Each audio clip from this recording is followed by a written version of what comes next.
A very good afternoon to our viewers in Germany and a good morning to our viewers in the United States. I'm Steve Sokol, the president of the American Council on Germany, and I'd like to thank you for joining us today.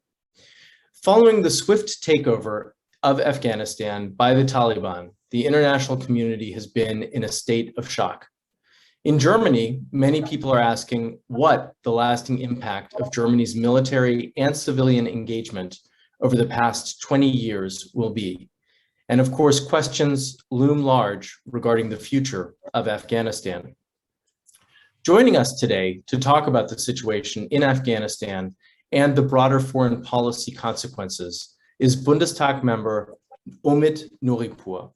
He is the Green Party's spokesperson on foreign affairs and is a member of the Committee on Foreign Relations. Lieber Omid, herzlich willkommen. Thank you for having me. It is wonderful to see you again. It's been far too long, and I wish that we could have this conversation in person, but hopefully we'll be able to do that again sometime in the not so distant future. I'm missing DC very, very, very severely. Well, and so we'll have to make up for that when it's possible to travel again. Before I dive in, and since you mentioned Washington, D.C., I'd also like to thank the Heinrich-Böll-Stiftung for supporting today's event. Omid, our conversation today comes on the heels of a virtual meeting hosted by German Foreign Minister Heiko Maas and U.S. Secretary of State Antony Blinken from Ramstein Air Base with a group of more than 20 Western nations to talk about conditions for working with the Taliban. And certainly in our conversation today, I'd like to get your reaction to yesterday's meeting. But before we do that, I'd like to look back a little bit. The US withdrawal from Afghanistan has been in the making for a long time. And yet political leaders in the United States and in Europe did not seem to know how strong the Taliban was, how quickly it would be able to fill the vacuum left by the withdrawal. And it seems as if there was a serious miscalculation by the West. So let me start by getting your assessment of what went wrong with the withdrawal and your sense of what put the Taliban into such a strong position that they were able to take over so quickly. Thank you once again for having me. I think there are three different phases of mistakes. The first one is, of course, why didn't we manage to have a sustainable security architecture for Afghanistan after 20 years of investment of human lives and dollars? Second is the mistakes of the withdrawal, and the third one is what happened in between, namely the question of negotiation with the Taliban. We did a lot of things wrong in Afghanistan. I don't want to bring up a long list, but we did not make a proper state building in the country, and we did not communicate to our societies and to our democratic public why we are in Afghanistan. And I fully understand any fatigue, and I fully understand that people and taxpayers in the United States and in Germany say that 20 years are enough and we have to go out. So this is not about we have to stay there forever. This is about why didn't we manage to achieve more, and the necessity of the necessary stability of the architecture of security sector there after 20 years. I just give you one single example. We had 5 lead nations the first 10 years on how to create the Afghan army, how to create the Afghan police, how to create the justice system of the country, disarmament, and the last one was fighting narcotics. We never ever had a lead nation for those branches of the economy, which is the fundament of the existence of 80% of the Afghan people, this is agriculture. So what we did for the last 20 years was to bring in so-called winter aid between December and February, which was definitely a good thing to avoid starvation of the people in a cold and hard winter of Afghanistan. But what we did not calculate was it was ruining the market, the internal market of Afghanistan for nutrition, for agriculture. If I don't know, if corn is for free, there is no reason to seed corn and try to work on it. This is why a lot of farmers started planting narcotics. And what happened there was that our international soldiers went around, our armed forces destroyed the field of these people, the farms of the people, and telling them that they should stop that without giving any alternative, giving any perspective for their existence. Then the Taliban came over, offering $10 a week, a motorcycle, and the alternative between grabbing a gun or giving them shelter if they need it. And this is how they came back. This is what happened there. Second, the question of the negotiations.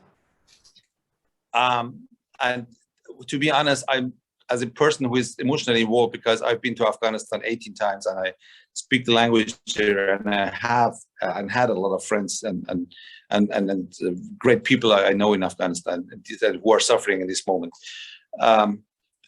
The negotiation, I'm really upset of the way the two parties in the United States are discussing and blaming each other, because I think I can blame both of them, and I also can blame our politicians and then Germany also, but of course the driver's seat was an American one. Mr. Khalilzad negotiated with the Taliban on the withdrawal, and he just had one single condition. The Talibs, of course, promised to fulfill, and it was not going on working with international terrorist groups like Al Qaeda. Last week, a higher experienced senior commander of Al Qaeda, Amin al-Haq, came back to Afghanistan. And all of this have been tapped because they're proud of, and he had a lot of selfies with Taliban fighters. So they never stopped talking and cooperating with Al Qaeda. But nobody thought of safeguards for these conditions. It was just about, give me something I can withdraw with. And this is what the Trump administration did. And this is, of course, this has been bad. Let me come to what got the Talibs for that. First, they got a timetable for the withdrawal. Second, and this is even much more important, they got 5,000 partly super experienced field commanders back who has been captured, who have been in prison, and who have been captured with a cost of American soldiers' life. The Afghan government said, no, we won't let him out. Khalilzad took a flight to Kabul, and told him, no, you have to, or you won't get anything. This was a huge mistake. These are the people we are now seeing commanding the Talib troops in the middle of Kabul these days, or going back to Bagram saying, look at this, the Americans kept me here as a prisoner, but now I'm free, I'm a commander of this prison. We see in the government, in the current government of Afghanistan, this is not a government, sorry, this as a government announced crowd of people of the Taliban, that there are Haqqani people there. One of the Haqqanis have been to Bagram and has been freed because Americans told the Taliban that they're going to be freed. The other one has been one of the 20 top CIA most wanted terrorists on earth. And this is madness. This is really, sorry to say, this is madness. Now let me come to the last huge mistake, which was the way of the withdrawal. The Biden administration reviewed everything until April. Then they announced that they're going to withdraw till 9/11. Then they discovered that 9/11 is maybe not the best idea, because the jihadi platforms, internet platforms, they discussed that as the next victory over the United States. So they announced that they're going to withdraw on ID4. They told that to the Afghan government end of May. So these 2.5 months they had to prepare to take over the logistic chains were gone. The first provinces fell to the Taliban because the soldiers, they were starving, but they didn't have anything to eat anymore because the logistic, there was no supply chains for them anymore.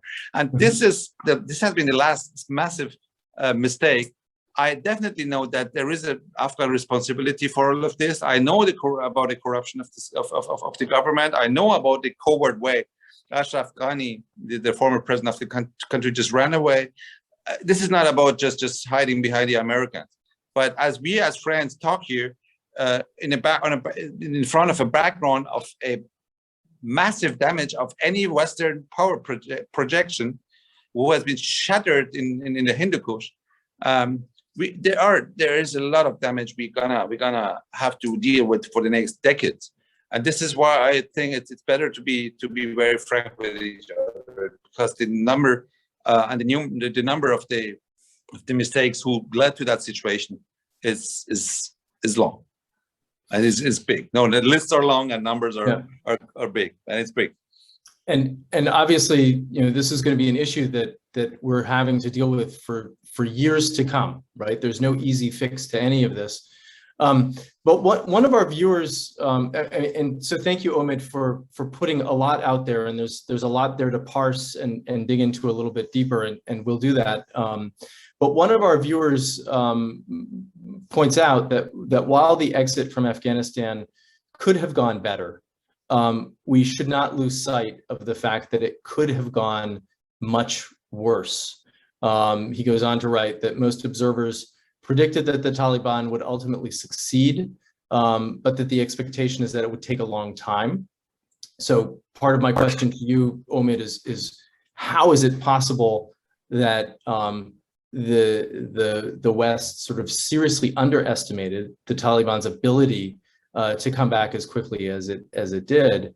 But the viewer also points out that America and NATO allies evacuated a lot of people from Afghanistan with very little bloodshed.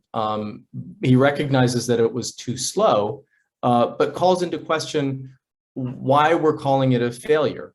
And so I guess I'd be interested in hearing your point of view of where where things stand now as you look back at this current chapter in this very long narrative of dealing with Afghanistan. I definitely will go on to call that a failure.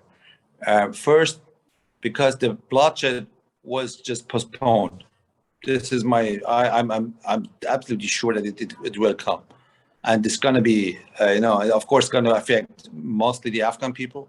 And I could imagine a triple civil war in the country.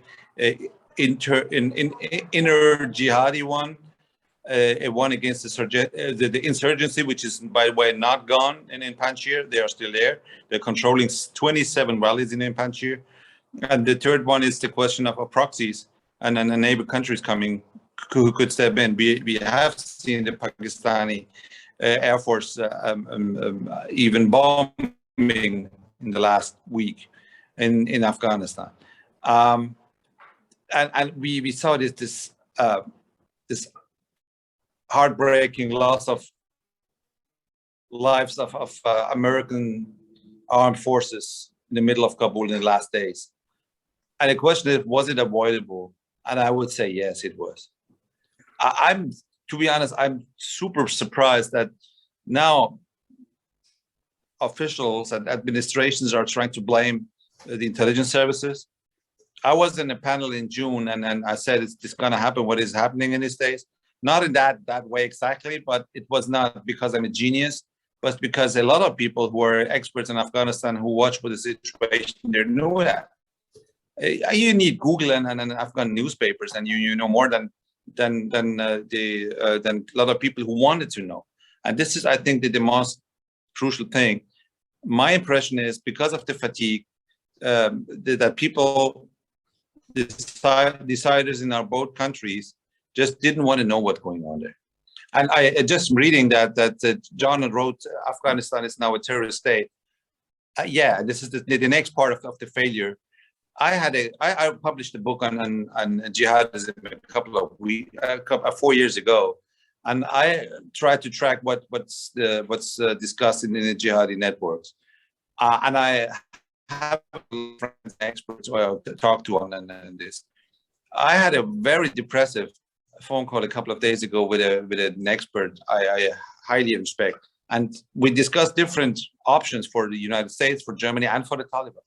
And no matter which option we took, it came to the fact that ISIL going to be stronger. Mhm. And this is, Afghanistan won't be a bad place only for the Afghan people. It want to be a hub for international terrorism again.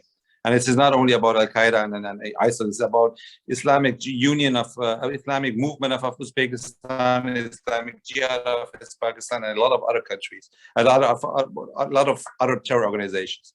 You might look at the government, the so-called government, including a bunch of people who've been imprisoned in Guantanamo. Wow. Right. Right. So, I mean, there are a number of things here that I'd like to pick up on. One is I would like to talk with you a little bit about your assessment of this transitional government, even though you don't want to call it a government, and what this new regime means about the unfolding situation in Afghanistan. You alluded to the fact that one of the members of the government, the new interior minister, has been on CIA and FBI watch lists and as a terrorist. One of the things that we have not gotten into is the role of women, the way that women are perceived by this new regime. There do not seem to be any women at all in this new regime, and even the institutions that were created over the last 20 years to support women's rights in Afghanistan have been eliminated. So as you sort of look at this announcement about this new regime, what are your thoughts about how it is going to implement its role moving forward? I think this is the what's next part. So if I may, I would add a very few points also to the rest of the disaster before I come to that. Is that okay for you, Steve? Yeah, no, okay. no, let's come back to that, because the other thing that I wanted to ask you about is, in terms of what's right now, we're seeing a serious humanitarian crisis unfolding in Afghanistan. And, sure, I think the big challenge is, how does one provide aid to the region? This is important both from a moral standpoint, but also it's critical for regional stability, as you've alluded to. And so that's here and now, right now. Sure. Let me first give you 3 examples of the new world now we're living in. The first one is there had been a verbal note to the Chinese embassies all across the globe, and they went to any single foreign ministry out of the West, beside of the Western world, saying that the People's Republic of China, of course, just want to underline in these days that they gonna stay a reliable security partner. And everybody buys that, because we're not. Second, Chancellor Merkel was in Moscow 2.5 weeks ago and asked for Russian help to evacuate our people there. I hate to say that, but it was the right thing to do, because in the moment you're missing the right window of opportunity, you have to ask the wrong people to help. The same day, the foreign minister of Germany, Heiko Maas, canceled his trip to Ukraine. He was the keynote speaker for the Crimea platform. He canceled the trip. And all of my Ukrainian friends, and I have a lot of them, as a chairman of the Ukrainian caucus in the German Bundestag, definitely believe that these two things belong together. And the last one is, I officially want to use the opportunity here to thank to express my gratitude to the Emir of Qatar, because without him, we were not able to get hundreds of people out. Okay, so this is the new world we're living in, and this is this gonna be a huge issue for I have no idea for how long, because the West, it's always, Steve, you know me for years. I'm a diehard transatlanticist, and I grew up in in Iran, and I know how it is to be unfree. And this is why I strongly believe in the West. But it's gonna get hard for the West to survive in its role it had for the last century. I think the most important thing is to declare non-recognition. And you start with a presser yesterday given by Secretary Blinken and my minister Heiko Maas. I was, to be honest, disappointed that they did not. Canada already did, but that's telling to the Taliban that we won't recognize them. We will not. Maybe if there should have been, or there should be a Taliban-led government of unity, we could maybe recognize that, but not the Taliban government. There are 33 men, of course, not one single woman, because the ladies are the most scared people. I know a lot of them, and I call to them, and they call me all the time. And I know, and I fully understand why they are in panic, because they're gonna lose all of their rights. And we see that, have you seen today, they announced that sports is unnecessary for women, so it's prohibited. Wow. And this is just the beginning. Yeah. And this is getting, the Talibs came in 96, and it took 2 years till they covered all of the faces of women. They started, it's going much faster than it did in the 90s, or what they are doing now. Music is already prohibited also, by the way. And then it's happening very fast. 33 men, 30 of them are Pashto, all of them are Talibs. This is not the way we can accept, and we should recognize. And this is why I think it's highly important to declare non-recognition in these days immediately. To be honest, not only for sticking to the international law, not only sticking to the constitution we gave to the Afghan people, and we asked them for 20 years to stick to, but also to give us a little bit of leverage for negotiations with the Taliban. This is a manual for negotiations, chapter 1, page 1. The other side of the table has a monopoly. You're done. There is Amrullah Saleh, who is by this constitution I just referred to, the interim president of the country. Hey, why? I talked to him. If there is someone in the hill who needs the cell phone number, let him know. I can give him I can pass it. Nobody's talking to these people. Nobody's talking to Ahmad Massoud. I did. Nobody's talking to the two elder guys in Kabul negotiating with the Taliban, having a Kalashnikov over their head. These are people are courageous. These has been our partners for the last 20 years. Why don't we talk to them? So if you find in you Charlie Wilson in the Congress, please let him call me, and we can do a lot of things our governments do now. This is the first thing, non-recognition, and then talking to the people, and they're just not just abandoning the constitution and our partners of the last 20 years. The second is, as you just mentioned, the humanitarian crisis is coming. It's going to be bad. The Talibs in the 90s managed to let 1 million people starving. Mullah Omar, the then leader of the Taliban, said, "It's God's will. This is what the Taliban are about, and this is why it's going to be a disaster if we do not help." So, how can we help in the moment when 38 million people are taken as hostages? The answer is we have to go to the international, and especially to the UN organizations, and then try to help them. They are underfunded and do not have enough staffers there. For this mission, but OCHA, UNHCR, World Food Program, World Health for the World Health Organization, and in the first moment when the Talibs announced that all of the UN bodies could stay there, I was tempted to ask if UN women also can stay, but helping the United Nations to avoid a crisis, a catastrophe in this winter, which is coming in 8 weeks. I think this is the most important thing also. And the last one is, I'm not seriously Charlie Wilson, but someone who is caring for the situation of the people in Afghanistan and is ready to talk not only the official ways. I'm not talking about manpad brought in. This is not what I meant. But the last thing we definitely should do is thinking of the consequences of all of this rhetoric of we have to come together with the neighbor countries, because and this is not an American, this is a European European phenomenon. Everybody's talking about the neighbor countries and we have to help them, and we have to give them money to avoid a massive migration crisis to Europe. Look at the borders. Turkmenistan is shocked. Turkmenistan always has been shocked because Turkmenistan does not want its own citizens to leave the country.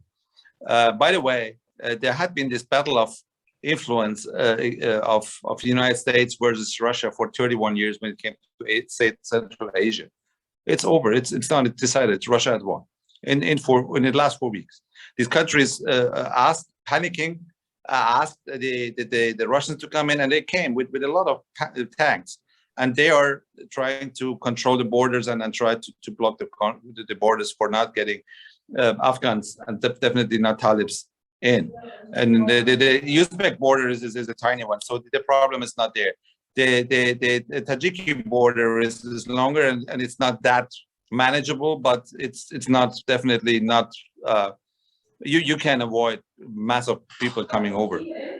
Do we want to give money to the Iranians? I don't think so, and I wouldn't advise.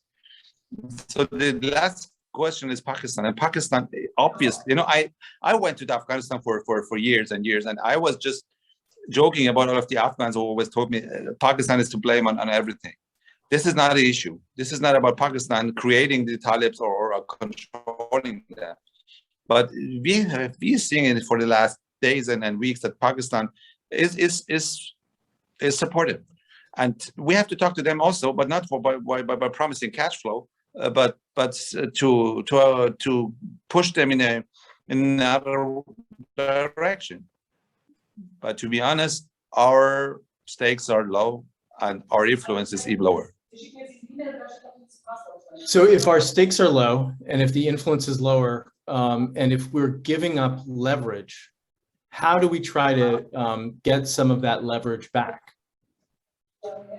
I think this is why I refer to Charlie Wilson. I think we have to first, the highest priority, I should have mentioned that also. Of course, the highest priority in this moment is to get our citizens out. I have no idea how many Americans are there still, but I think there are more than hundreds, right? Or maybe even more than 1,000. I don't know. Yeah, we have a bunch of people who we have to the duty to evacuate. Second, of course, there are people who's been our locals, and this is why they landed on that list and then killing lists of the Taliban. Helping these people would be not only a duty but also a wise thing to do if we still can, because we see it in other places in the world that other locals who help us wonder if we are reliable when they are in need. And the third one is, of course, the question of the most vulnerable people, mainly women rights defenders and women rights activists who are now in the streets. To be honest, when I saw them protesting, and the first protest has been 3 days after Kabul's fall, I tried to discover a new term of beyond courage. This is unimaginable, but these women are doing it. Of course, they do that because they're desperate, but helping is and then trying to be on their side the way we still can would be good. I just give you one example.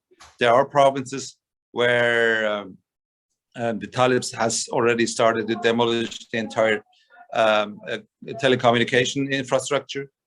I'm afraid the most of the day when internet is down in Afghanistan, because no internet, no footages, no attention, they can do whatever they want.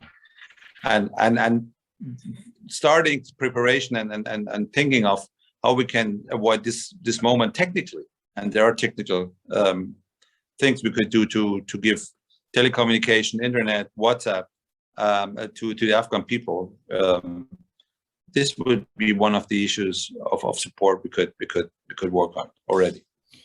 So what is Germany doing at this point to try to get citizens out and to rescue other people? This is, to be honest, the biggest disaster of all for us. I remember very well when we started the question of evacuation of locals 9 years ago in the defense committee I was serving in then, and the government then and all of the governments after told us no worry, Don't worry, this is of course our duty to get these people out, and everything is prepared. What we are observing for the last 6 months is the government is trying to get the figures smaller and smaller. They shrink the number of the people who need help. There are, including the core families, how they call it, that there are 8,000 people who served with the German armed forces. The entire German list until the fall of Kabul was 2,500 people. And I'm not talking about all of the producers of German news companies or media companies. I'm not talking about people who work with our NGOs and so on and so on. And this is why they did not act properly and fast enough. 3 days before the fall of Kabul, the American administration thankfully offered to evacuate German locals also out because they had capacity. They started already and they had capacity. The Germans said, "Oh no, we are waiting for these people to apply for visa, and then we are working on the application." Wow. Mm-hmm. Okay, and the reason for that, to be honest, is we have this trauma of 2015 of the refugees coming in, and then this is why the major issue was to keep the figures down and small. And this is why it's now highly complicated to get people out. There are lists of vulnerable people who has been closed 2 weeks ago. Nobody knows who's on this list, and even the people themselves who are on the list do not know. And this is why they have to go to the Taliban and ask if they're on the list. And we have no idea if the Taliban already got the list. We hope they don't. There are a lot of rumors and then reports on that. The German government denies that they already passed list to the Taliban. But this is a hostage-taking situation.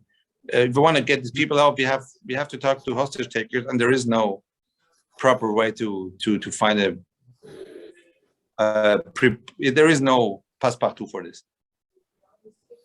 Omid, I know that your time is limited and that you need to leave us shortly, but I'd like to sort of take a step back a little and draw on your experience as your party's foreign policy spokesman, and ask you what you think that this mission in Afghanistan means for Germany's deployments in the future, but also elsewhere right now. And I'm thinking specifically about places like Mali, but also elsewhere in the Sahel region and in Lebanon, places where Germany has been present and active.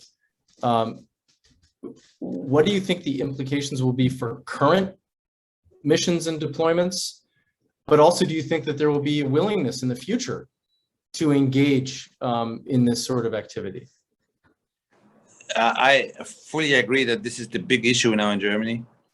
But yeah, there are a lot of people saying, listen, and this is, if I didn't get it wrong, same in the United States, this rhetoric of state building doesn't work, full stop.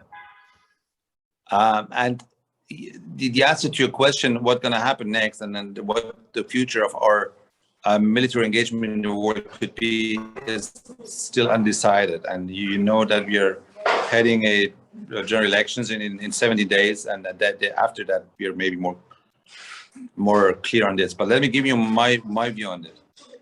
First, the number of the mistakes is big, and we have to work on it, and then we have to correct a lot of things. Also, a lot of structural decision-making issues in Germany in the administration. Second, Afghanistan and the military engagements of the West and the international community in the beginning of the century has been the lesson of the 90s, where we saw a lot of failed states which were hubs of insecurity for the entire world. So the Talibs and Al-Qaeda with the Talibs in Afghanistan, and nobody knows it better than people in New York, was a danger for world peace. And the lesson was the world cannot afford having failed states threatening anybody. And this lesson still is right. So this is, but how to get there is the other question. And this is why it's so important to to learn our lessons finally, and not just sitting there and saying that GOP is wrong and Trump did it, messed it up. Oh no, Biden did it. Everybody, we all did. Okay, the Americans, the Germans, the two parties in the United States, all of the parties in Germany. I did it the most. Okay, I myself. So just let's for once in history, in a current history, get rid of this blame game, and work on solutions, and then learn our lessons. How can there had been, of course, there had been a lot of deployments of armed forces functional. The Balkans in Europe, it's fragile, but it's working. It was worth it. North Macedonia, in Cyprus, and a lot of other deployments, and there are much more in the United States history. So it's not about just saying, okay, it's over, we just withdraw. I know the United States, the discussion in the United States is about state building at home and then building US back, building America back, building back America. At the end of the day, it's also a question of how Europe can regain power and independency, not in the case of we do what we want and we do not care for the United States, but we are able and capable to do the right things by our own. But I just can refer to that one lesson. Failed states are threatening all of us, always. Mm-hmm.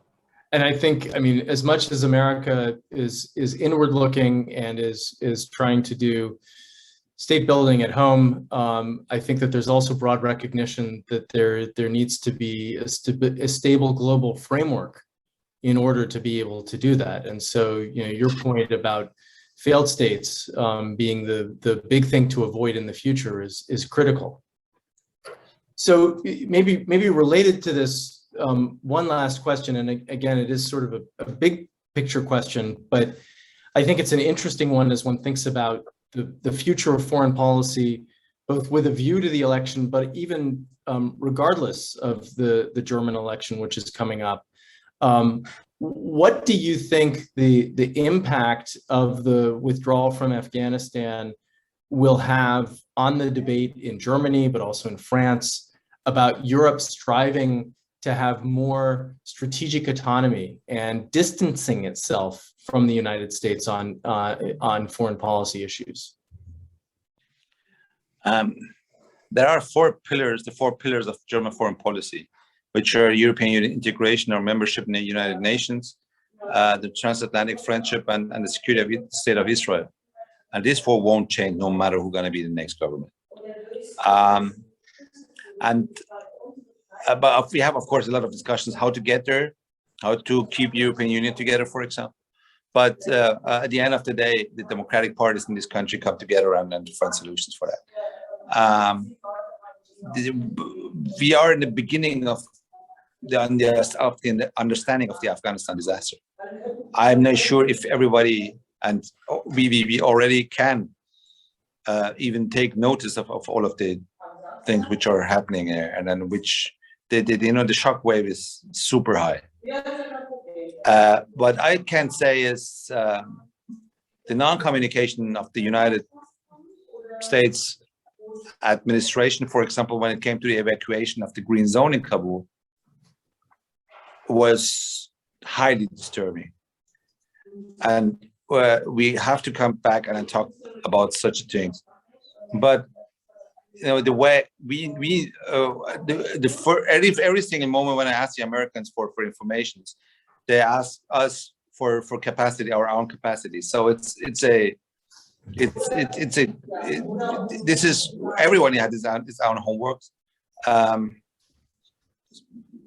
Yes, Europe has to be able to stand on it for its own, but I just want to reject massively the term of autonomy, because there is no one on earth can get this, not even North Korea, and we don't want to be even close to North Korea on this. So we have this super deep P2P and B2B relationship across over the pond, and we have to learn a lot when it comes to armed forces in Europe, especially in Germany. And I think the Americans could learn a lot of things about